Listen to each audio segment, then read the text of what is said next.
Allahumma salli ala Muhammad wa ala ali Muhammad. Allahumma salli ala Muhammad wa ala ali Muhammad.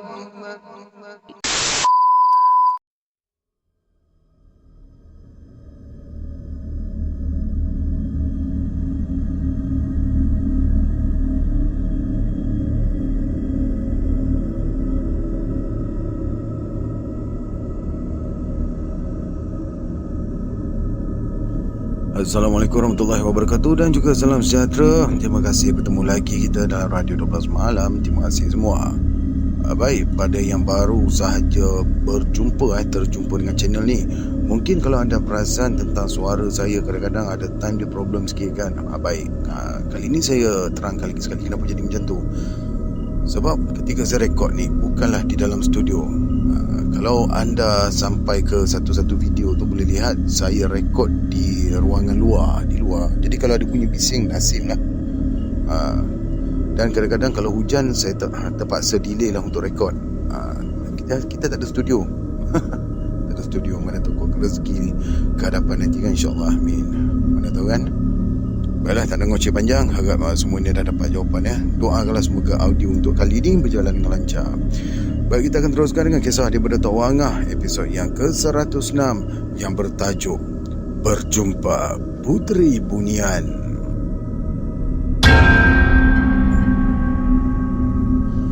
Apa yang diceritakan oleh Pak Musid mengenai pengubatan secara kebatinan itu bukanlah satu perkara yang aneh.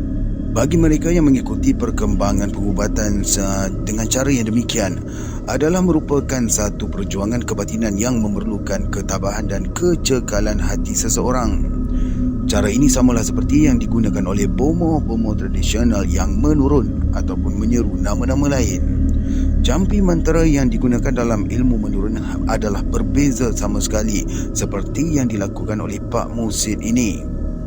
Seperti yang dipelajari oleh Pak Musid dari Pak Tua Mahat, dia tidak perlu membakar kemenyan seperti kebanyakan bomoh-bomoh tradisional. Dia hanya membacakan sebahagian dari ayat surah Yasin, kemudian dihembuskan ke kepala rakan pembantunya sambil menyuruh tidur. Apabila rakan pembantunya itu sudah tidur, maka dia seakan-akan bermimpi pergi ke tempat yang diarahkan oleh Pak Musid. Pengalaman ini sukar didapati oleh orang yang tidak pernah merasainya. Bagaimanapun, rakan pembantu ini dilatih oleh Pak Musid sejak beberapa lama dengan mengamalkan zikir selepas menunaikan fardu sembahyang. Di samping itu dilakukan lagi sembahyang sunat tengah malam dan beberapa lagi sembahyang sunat. Sesudah zikirnya dirasakan mantap, barulah Pak Musid berani menidurkan pembantunya itu. Zikir tu mencucikan batin. Hanya batin yang suci boleh membuat kerja-kerja yang baik, kata Pak Musid apabila mahu menguji saya supaya melakukan rawatan perubatan secara ditidurkan ini.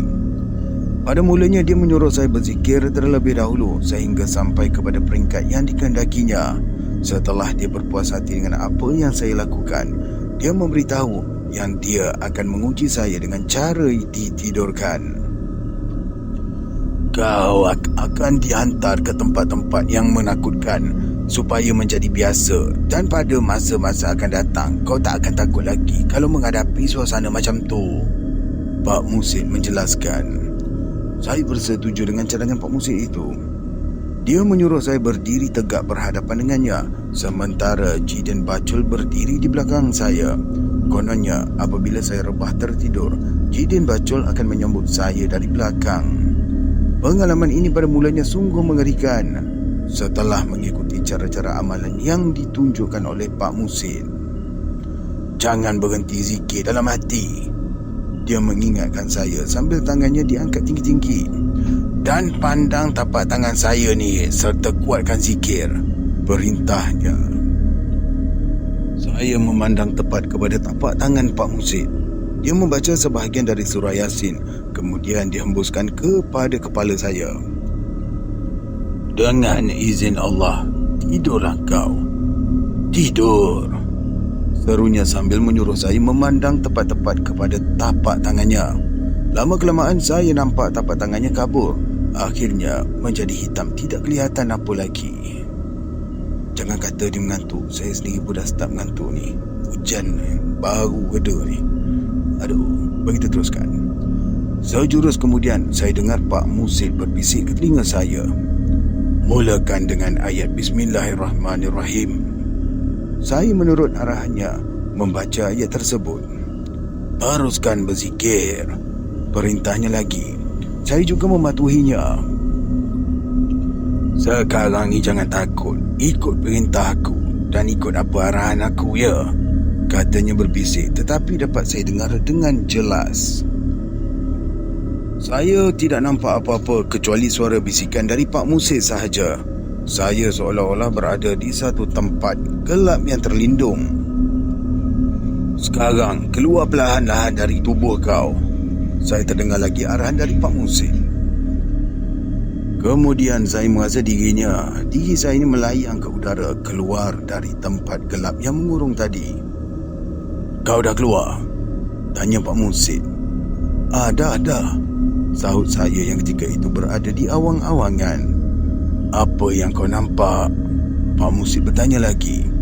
Ketika ini saya merasa diri saya seperti orang tidur yang sedang bermimpi. Saya melihat ke bawah dan nampak tubuh saya tidur terlentang. Jidin Bacul ada duduk di ujung kepala saya, sementara Pak Musid di sisi saya sambil memegang pergelangan tangan saya. Saya nampak tubuh saya terbaring. Saya memberitahu apa yang saya lihat kepada Pak Musid. Baiklah, sekarang ni kau baca Fatihah dan pergi ke hujung kampung, kata Pak Musid lagi. Saya menurut saja perintah Pak Musid. Ketika ini saya merasa diri saya ada di atas tengkuk Pak Musid. Tubuh saya menjadi kecil kalau dibandingkan dengan tubuh Pak Musid. Dia membawa saya ke hujung kampung di kawasan Paya. Apa yang kau nampak? Soalnya, saya nampak Paya, jelas saya. Baik, sekarang ni kau baca Wattuha, katanya. Walaupun dia menyuruh saya membaca, tetapi sebenarnya dia sendirilah yang membaca. Saya terdengar dia membaca setiap surah yang disuruhnya. Kemudiannya, saya mengikut saja dengan lancar apa jua ayat yang dikehendakinya. Apa yang kau nampak? Tanyanya lagi. Paya tadi dah hilang lah. Dah hilang, ujar saya setelah melihat kawasan Paya itu selepas saja dibacakan surah Wadduha dan dihembuskan ke arah kawasan Paya tersebut. Apa yang kau nampak? Dia bertanya sambil tangannya tetap memegang pergelangan tangan saya. Di samping itu saya merasa seolah-olah duduk di atas tengkuknya. Saya nampak ini bukan ayat ini. Baik. Saya nampak perkampungan orang.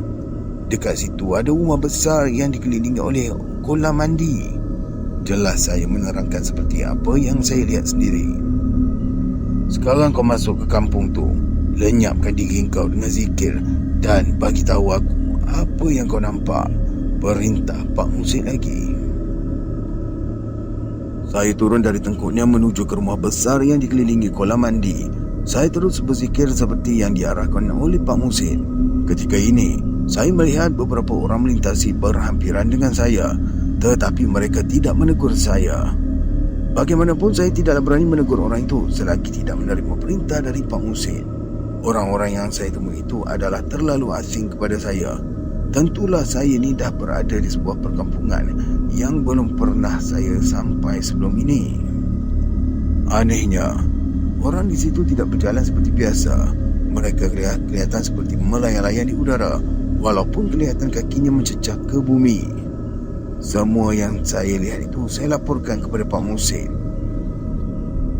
Yang sebenarnya kau berada di perkampungan Bunian sekarang ni, beritahu Pak Musid perlahan. Bila mendengar diri saya sedang berada di perkampungan Bunian, hati saya mula gemetar. Saya tahu hanya saya seorang diri saja yang berada di situ. Walaupun Pak Musid hanya memang sentiasa mengiringi saya, tetapi saya tidak kelihatan dia di mana-mana pun. Jangan takut, bacakan sebahagian Yasin dan hembuskanlah. perintah Pak Musid. Saya membacanya dan saya menjadi berani semula. Tiba-tiba saja ketakutan sayanya lenyap dari mengganggu perasaan. Ketika ini saya tidak takut berhadapan dengan sesiapa pun. Saya membacanya dan saya menjadi berani semula. Oh, ini berhadapan dengan siapa saja. Saya terulang balik, minta maaf. Masuk ke dalam rumah besar dengan membaca Fatihah. Bisik Pak Musid mengarahkan saya. Saya terus mengikut arahan Pak Musid. Saya tahu inilah ujian kebatinan yang amat sengit. Hanya mereka yang sudah mengalami sahaja dapat merasakan. Oleh itu, amatlah sukar untuk mahu menceritakannya kepada orang lain. Bagaimanakah realiti sebenarnya pengalaman ini? Saya minta maaf. Sebenarnya dalam masa ni tadi saya terpaus dan saya terlelap. Teruk betul ni.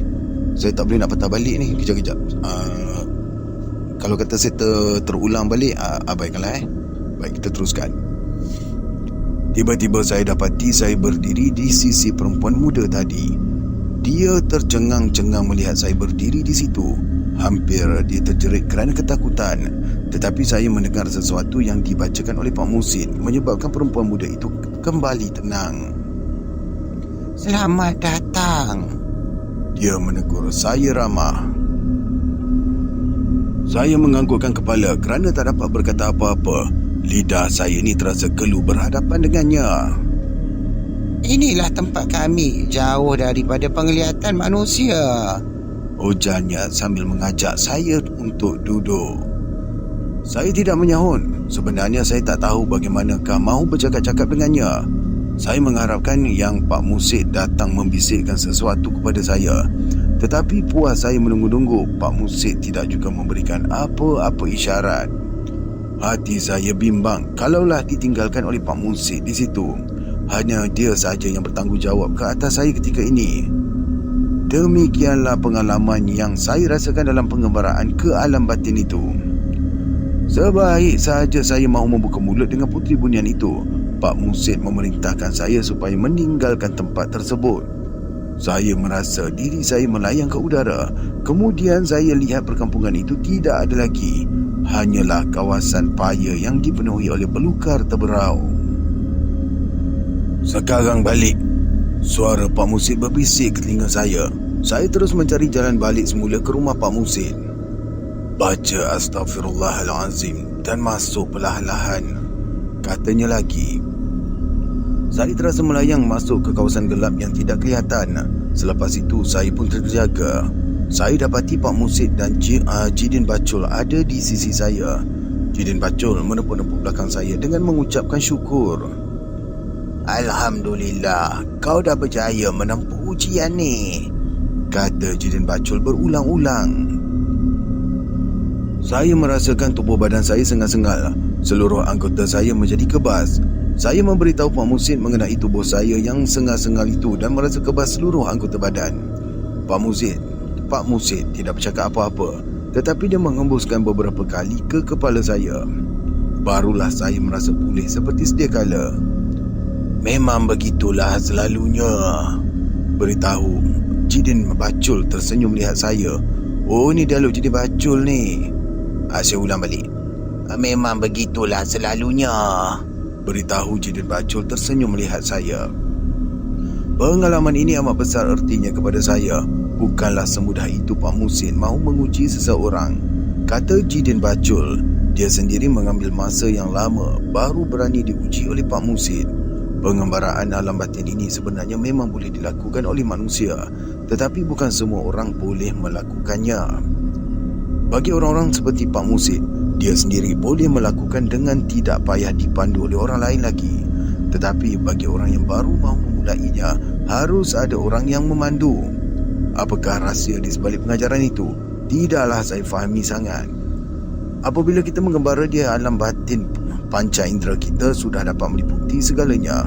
Kita sudah boleh melihat yang gaib dan tersembunyi. Bagaimanapun, pengembaraan ke alam batin ini terpaksa mempunyai latihan yang keras dari segi kerohanian. Sebenarnya, Jidin Bacul juga sudah mengalami pengembaraan seperti saya ini. Malah dia sudah sampai kepada peringkat boleh bercakap-cakap dengan sesiapa sahaja yang ditemuinya. Rupa-rupanya lidah saya kelu semasa bertemu dengan Puteri Bunian itu. Itu adalah disebabkan oleh saya belum biasa melakukan pengembaraan seperti ini. Kalau dah biasa nanti, kau sendiri boleh bercakap dengan Puteri Bunian tu. Jelas Jidin Bacul. Dia faham apa yang kita cakap? Tanya saya mengusik. Alah, memanglah dia faham. Sama macam kita memahami apa yang dia cakap, katanya memberitahu. Saya ni tak faham apa yang dia cakapkan. Saya menerangkan pertemuan saya dengan Puteri Bunian itu. Hanya yang saya dengar suara Pak Muhsin menerangkan maksud kata-kata puteri berkenaan. Ujar saya. Aku dulu pun macam tu, kata Jidin Bacul. Lama-kelamaan aku pun dapat faham cakap dia. Dia juga faham cakap aku. Dia menceritakan pengalamannya pula. Memang Jidin Bacul pernah ditidurkan oleh Pak Muhsin bagi membantu seorang pengembala kambing yang hilang ketika mengembala kambingnya di hujung kampung. Disebabkan arwah nenek saya sudah tidak ada, mereka pun meminta pertolongan Pak Muhsin. Sebelum ini, orang tak tahu pun cara pengubatan yang dilakukan oleh Pak Muhsin. Orang-orang kampung hanya tahu bahawa Pak Muhsin tidak lagi mengamalkan ilmu-ilmu pawang dan momoh. Dia hanya lebih menumpukan kepada ilmu-ilmu agama dan sentiasa berada di surau sahaja. Hanya arwah nenek saya lah yang diharapkan membantu mereka kalau terjadi apa-apa gangguan dari benda-benda gaib seperti puaka, polong, bunian dan sebagainya. Di kampung-kampung pedalaman seperti kampung saya ini, kepercayaan tahyul masih lagi tebal di kalangan penduduknya. Tetapi perkara tahyul ini sukar hendak dijelaskan kepada mereka yang berpendidikan moden. Hanya mereka yang pernah mengalami sahaja dapat memahami perasaan ini. Apabila nenek saya sudah tidak ada, orang-orang kampung hanya berharap pada usuk khatib sahaja.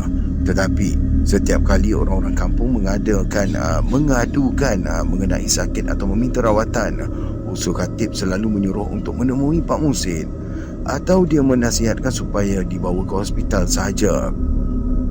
Mengapa usuk khatib mengambil keputusan demikian, tidak pula saya tahu. Tetapi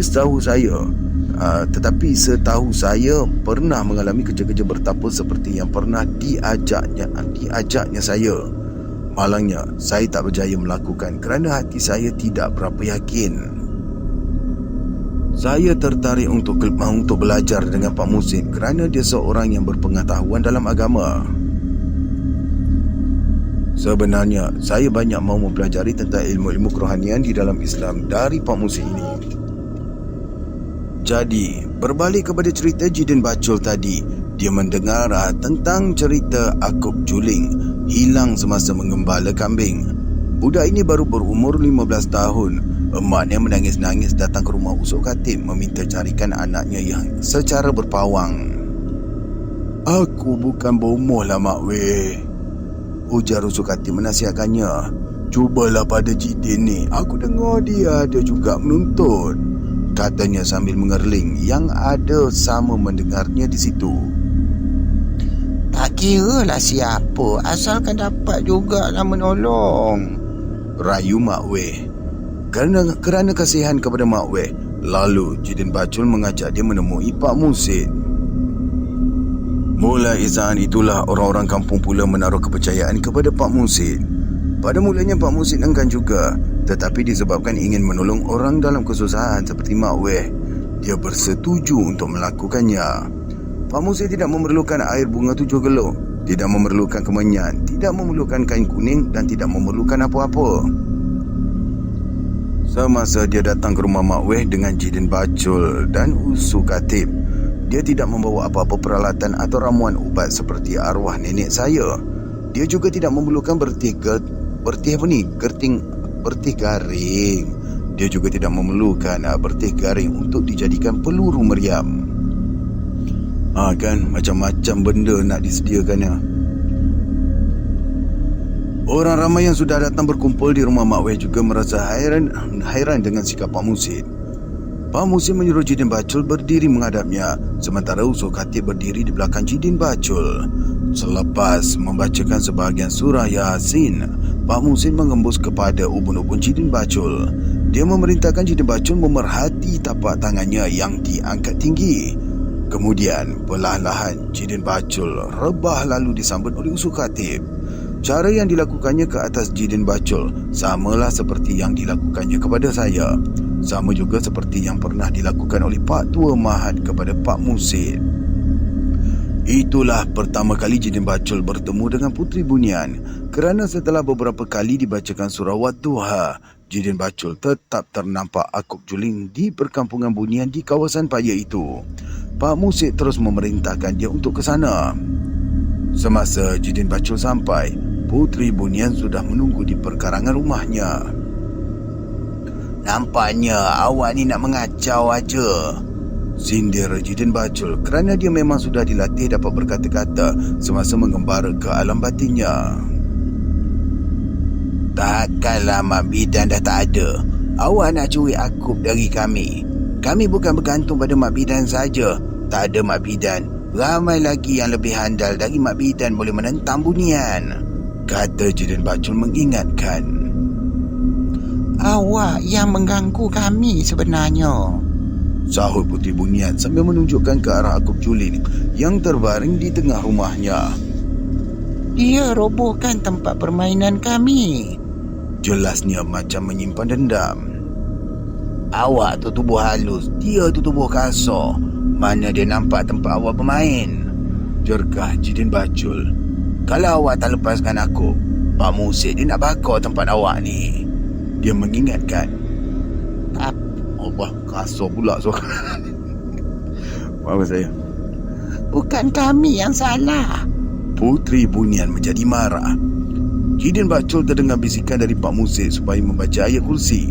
Jidin Bacul membacanya lantas dihembuskan. Setiap kali dia menghembus, beberapa bahagian rumah itu terbakar. Orang-orang Bunian bertempiaran lari mencari tempat untuk berlindung. Ni, kau nak lepaskan ke atau tidak ni? Jidin Bacul memberi amaran lagi. Puteri Bunian mengangguk bersetuju untuk membebaskan Akop Juling. Jangan silap lagi ya. Pasal awak semua nak mengganggu manusia, Pak Musid halau awak dari sini, herdik Jidin Bacul lagi sambil membacakan surah Ayatul Kursi.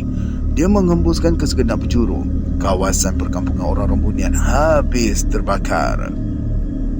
Ketika ini Jidin Bacul merasakan yang dia melayang ke udara mengangkat Akop Juling dari kepulan api yang menyala. Kemudian dia terdengar suaranya dipanggil.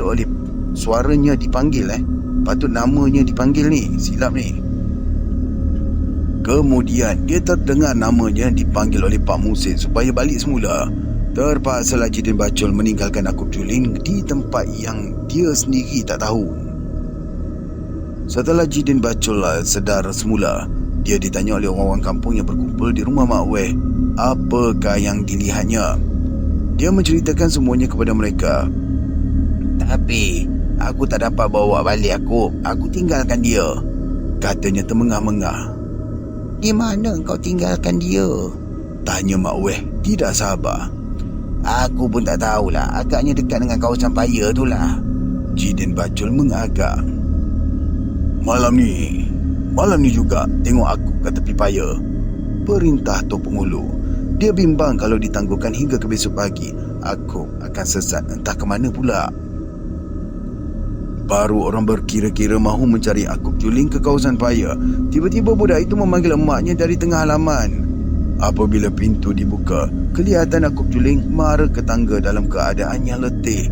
Mukanya coreng-moring macam disinggahi debu arang. Kejadian-kejadian demikian memang aneh pada orang-orang kampung yang menyaksikan peristiwa Akop Juling yang hilang tatkala menggembala kambing. Tiba-tiba saja balik dengan tidak payah dicari.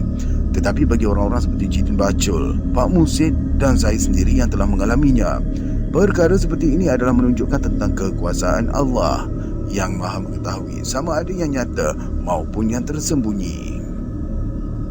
Terima kasih kerana sudi mendengar daripada mula sampai habis. InsyaAllah kita akan bertemu lagi dalam episod yang seterusnya. Jangan lupa untuk tekan share, like dan subscribe. Semoga channel ini terus berkembang dan memberi manfaat daripada kisah-kisahnya dan memberikan saya lagi semangat untuk menyampaikan kisah setiap hari insyaAllah. Terima kasih. Assalamualaikum warahmatullahi wabarakatuh.